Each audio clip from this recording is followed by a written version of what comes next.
Foot bridge তৈরির কাজের সূচনা হলো বৃহস্পতিবার দক্ষিণ দিনাজপুর জেলার গঙ্গারামপুরের নীলডাঙ্গা এলাকায় নারকেল ফাটিয়ে ফুট ব্রিজ নির্মাণের কাজে শুরু করলেন দক্ষিণ দিনাজপুর জেলা পরিষদের সদস্য তথা প্রাক্তন তৃণমূলের জেলা সভাপতি মৃণাল সরকার। এছাড়াও উপস্থিত ছিলেন গঙ্গারামপুর পঞ্চায়েত সমিতির সভাপতি বিউটি বর্মন সহ একাধিক নেতৃত্বরা।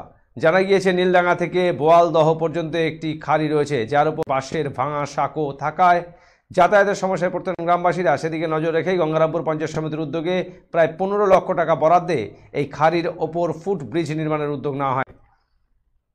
বৃহস্পতিবার সেই খাড়ি তৈরির কাজের সূচনা করা হয়।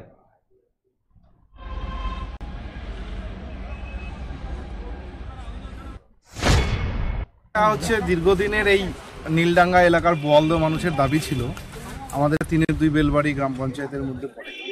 আপনারা দেখতে পাচ্ছেন যে এখানে একটা খাড়ি আছে নীলডাঙ্গা মোড়ে যাওয়ার জন্য।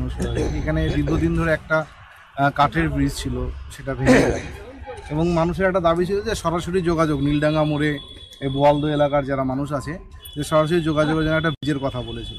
এমনি বড় গাড়ি ব্রিজের জন্য দুদিকে দুটো আছে, হারিয়াসাগর ব্রিজের পাশে একটা কালভার্ট আছে এবং নীলডাঙ্গা মোড় পার করা ওটা কালভার্ট আছে। এটা কি ফুট ব্রিজ? এটা অ্যাকচুয়ালি লোহার ফুট ব্রিজ, যাতে মানুষ একদম অল্প সময়ের মধ্যে নীলডাঙ্গা মোড়ে যেতে পারে বোয়ালদহ।